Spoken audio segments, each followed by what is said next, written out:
Так что же выбрать, Claude или ChatGPT? Давайте в этом видео разберемся, какую нейросеть, либо какой искусственный интеллект все же стоит использовать. Привет, меня зовут Игорь Зуевич, и давайте в этом видео подробно разберемся, какую нейросеть выбрать для своей работы. То есть это Claude либо ChatGPT. Что у Claude, что у ChatGPT есть определенные свои преимущества, и на мой взгляд это видео будет актуально, особенно для тех, кто, знаете, сейчас сидит и думает, блин, какую подписку мне оплатить? Подписку от ChatGPT, либо подписку от Claude для того, чтобы решать свои какие-то повседневные задачи и экономить на этом огромное количество времени и денег. Потому что искусственный интеллект сегодня реально заходит в нашу жизнь, и не использовать такой мощный инструмент, я считаю, что просто глупо. Значит, смотрите, у меня есть подписка что на Claude, что на ChatGPT. Если честно, я еще и сам не определился, что из них лучше. Определенные задачи, конечно же, именно задачи, связанные с копирайтингом, решает Claude лучше, но при этом у ChatGPT намного больше функций. И первое это мультимодальность, то есть что ChatGPT, что Claude, они обладают в принципе широким спектром возможностей. Единственное, у ChatGPT таких возможностей намного больше. То есть если нам необходимо просто описать, что изображено на изображении, то что Claude, что ChatGPT в принципе с этими задачами вполне сносно, да, вполне просто они с этими задачами справляются. Но в отличие от Claude, у ChatGPT намного больше функционал. То есть если мы сюда можем в ChatGPT загрузить абсолютно практически любой файл, здесь огромное количество вариаций, которые мы можем отправить, соответственно, в ChatGPT, то в Claude, к сожалению, такой возможности нет. То есть Claude сильно ограничен возможностью только загрузки файлов. То есть если мы выбираем какой-то файл, то есть мы можем отправить там TXT файл, мы можем ему отправить PNG файл, то есть какие-то изображения, какой-то текст, но мы, к сожалению, не можем ему отправить, например, аудиорасшифровку, то есть аудиофайл. В чат GPT же такая возможность есть, то есть можно без проблем загрузить какой-нибудь аудиофайл и отправить ему на обработку этот файл. Также в чат GPT, в отличие от Claude, есть возможность общаться с искусственным интеллектом, с нейросетью именно голосом. То есть мы включаем чат GPT на своем телефоне и общаемся с чат GPT непосредственно голосом. Пока в веб-версии такой возможности нет, но версии для телефона и версии для компьютера уже такая возможность, соответственно, есть. Плюс в чат GPT мы можем отправить различного расширения файла. То есть мы сюда можем отправить, например, файл с субтитрами, да, SRT, и он поймет, что это за файл. Он его обработает, посмотрит, что это за файл, в отличие от того же Claude, сюда мы не можем отправить, соответственно, файлы, кроме как текстовые файлы, плюс еще файлы, которые больше 30, соответственно, мегабайт.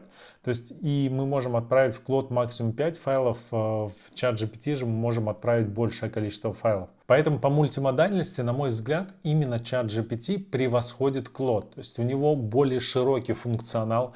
Плюс ChatGPT не так давно заключили партнерство с компанией Microsoft и теперь и с компанией Google. И теперь мы можем прямо загружать файлы из Google диска, прям непосредственно давать просто ссылку с Google диска, подключить к своему искусственному интеллекту Google диск и буквально там в один клик доставать оттуда нам необходимые файлы.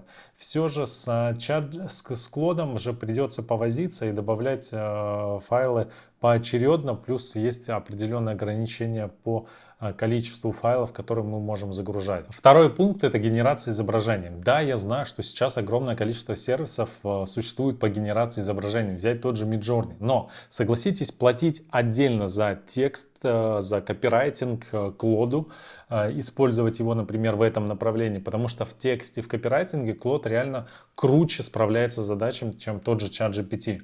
Но при этом у него нет возможности генерировать изображение. То есть если мы его попросим там сгенерировать нечто похожее изображение, то он просто скажет, что, соответственно, он, к сожалению, он не совсем он не умеет, соответственно, генерировать изображение, но при этом он нам может дать неплохие промпты, которые мы можем загрузить в чат в Midjourney. И получается, что если мы выбираем Claude для того, чтобы им использовать, платим подписку за Claude, то нам отдельно придется еще где-то искать генератор изображений, который, соответственно, мы будем использовать для своей работы. На мой взгляд, это не совсем прикольно.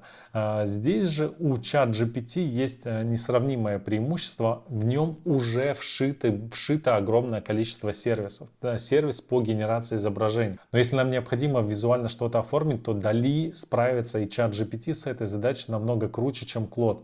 То есть Claude нам подробно, текстово все распишет, все расскажет, но на эту нам придется, соответственно, все это читать. ChatGPT же это все сделать визуально привлекательным с помощью встроенного инструмента DALL-E. Поэтому, если вы рассматриваете, что вам в процессе вашей работы необходимо будет периодически, да, не часто, но периодически будет необходимо генерировать какие-то изображения, какие-то графики, визуально все составлять. Например, вы готовите презентацию для того, чтобы максимально релевантный слайд был к этой презентации. ChatGPT справится с этой задачей намного круче, чем тот же Claude. Поэтому здесь тоже балл я бы отдал именно ChatGPT за счет того, что у него есть вот эта вот функция генерации изображений. По созданию личных AI-помощников Claude бы несколько месяцев назад также бы проиграл ChatGPT. Но буквально несколько недель, месяцев назад они добавили крутую функцию, которая в принципе чем-то похожа на создание AI личных помощников. То есть что это такое? Это так называемый project, то есть проекты, когда мы можем создать персональный проект для своей работы.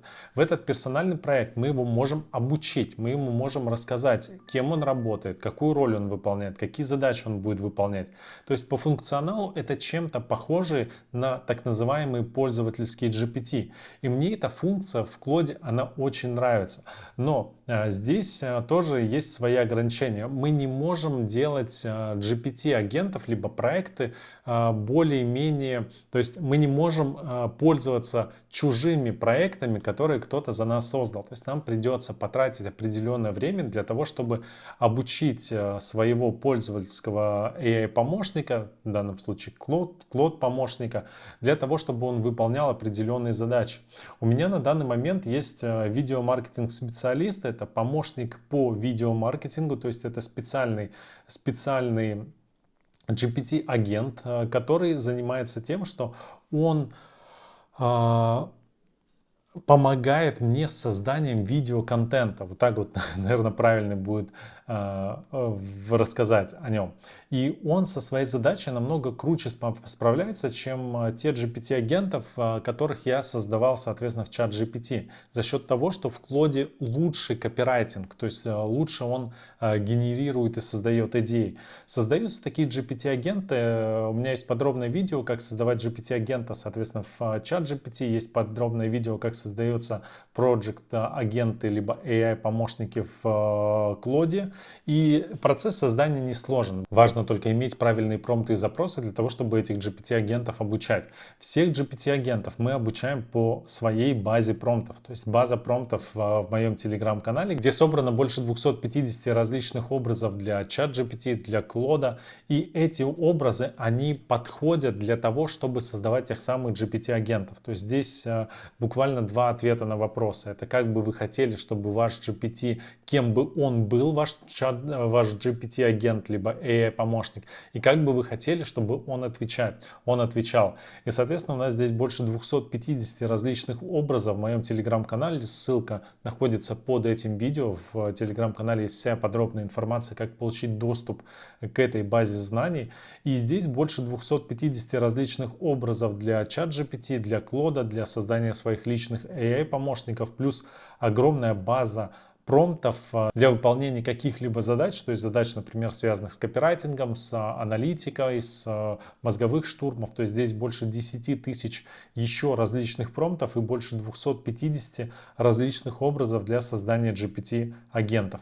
То есть мы создаем себе GPT-агента, который будет выполнять определенную роль. Например, у меня это вот видеомаркетинг-специалист, который мне генерирует идеи, создает сценарий для моих рилс, для моих длинных видео для YouTube.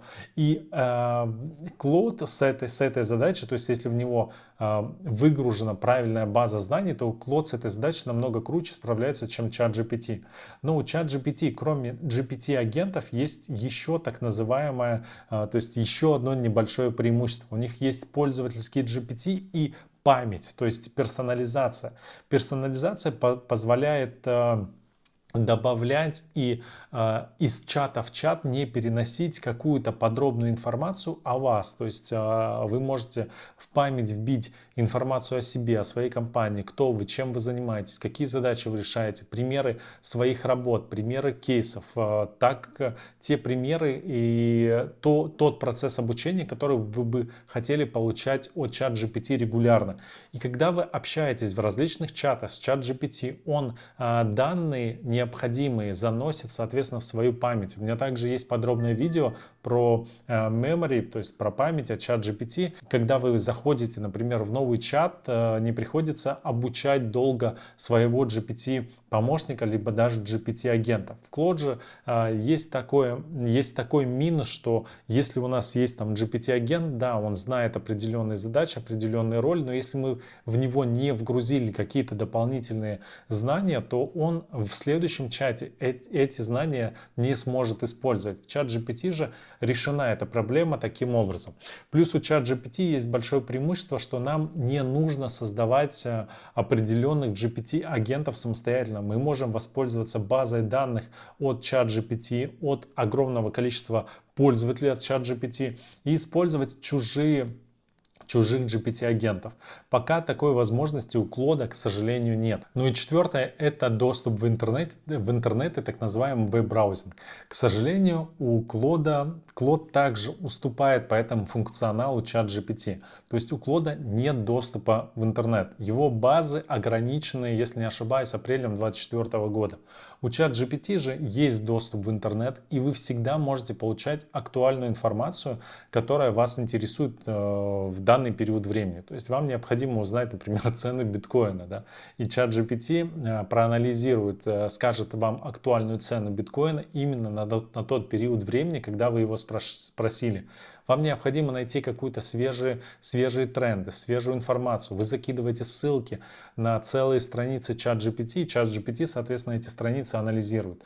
Claude же, к сожалению, если вам необходимо проанализировать какой-то текст, вам необходимо сначала этот текст полностью скопировать и потом только выгрузить его, соответственно, в Claude, потому что он не перейдет по той ссылке, которую вы ему отправите. Я надеюсь, что это видео было вам полезно. Обязательно поставьте «Мне нравится» под этим видео, подпишитесь на канал. С вами был Гризуевич. Пока.